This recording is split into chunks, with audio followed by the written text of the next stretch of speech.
You are God because God is within you. I'm going to play you a brief clip from Reverend Ike explaining the concept of divinity being you and understanding the significance of God being within you and that Jesus is in fact no different than you. There were those people who thought that perhaps I was more divine than the ordinary person. And this is where I developed my theology, which flew in the face of convention again. God is in you. And so I insisted to those people, there's no more God in me than in you. There's no more God, and this was blasphemy. There's no more God in Jesus than there is in you. And in fact, it was not Jesus's purpose to show us that he was God's only child and that the rest of us were bastards. You see, the real message behind Jesus's teachings is for you to understand that you are no different than him. He is no different than you. In fact, his entire message was based on teaching you that by using the approach, using the methodology, using the techniques, using the belief system that he had, you can also obtain the same things. You can also do the same things. You can also achieve the same things. You see, well, for me, when I was growing up and I grew up in a traditional Christian background, I always had this question in my mind. If Jesus is the Son of God and we are all children of God, then therefore we should be able to do what Jesus has done. We should be able to achieve this sense of enlightenment, this sense of peace, this sense of power, if we can access the same things within us that Jesus was able to access within him. You see, Jesus is an example of who you can be, your potentiality. You just have to let go of this concept that Jesus is above all and put on a pedestal that you cannot achieve.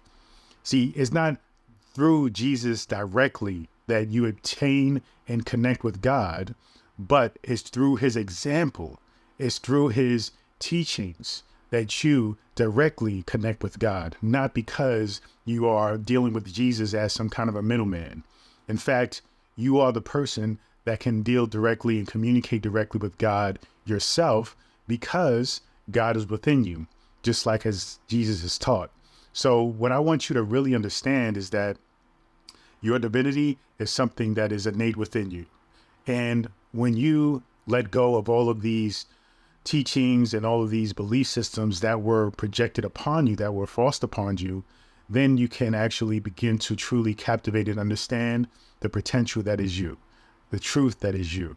But you have to really let go or be willing to open up to the idea of the things that are being taught from a spiritual point of view, especially as it relates to religion, are metaphors, are teachings to actually get you to see the God within you, to connect with God within you, not to put something before you that you have to commune with or directly negotiate with, so to speak, in order to connect with God.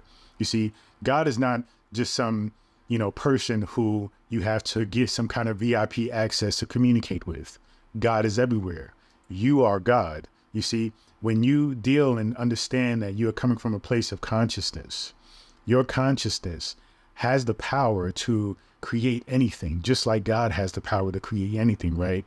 So you have to realize that these examples of these things are not separate things. They are in fact one and the same. They are just different ways of explaining it, different ways of teaching it.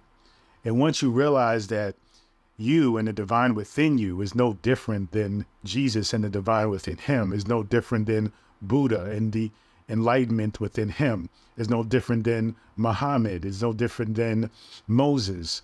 All of these spiritual teachers essentially taught the same principle.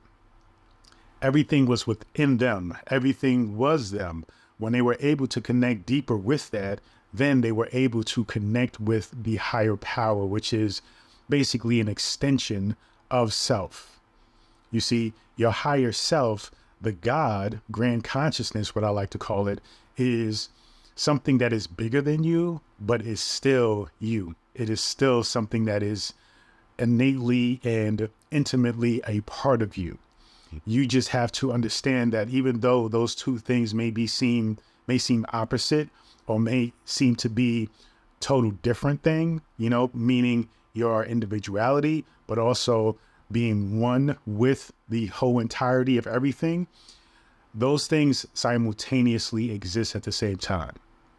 And that for some people can be really difficult to comprehend.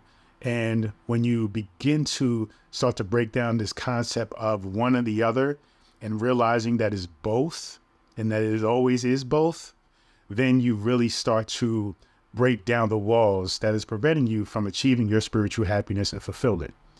So you have to get into these concepts, that this sense of duality, when it's really about there is no duality. There is all oneness.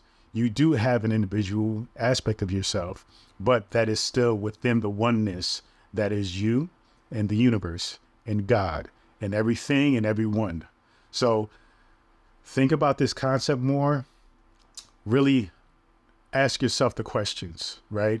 When we think about Jesus and his example, are we really thinking that this person was so special that it is unachievable for anybody else to happen, to do? No, in fact is anybody can do it. If one person can do something, that means that essentially anybody can do it.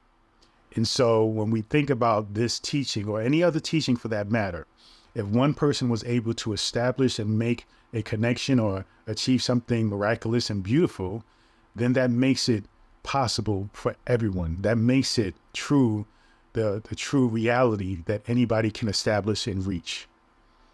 Thank you so much, and continue to join me on this journey. Peace and abundance always.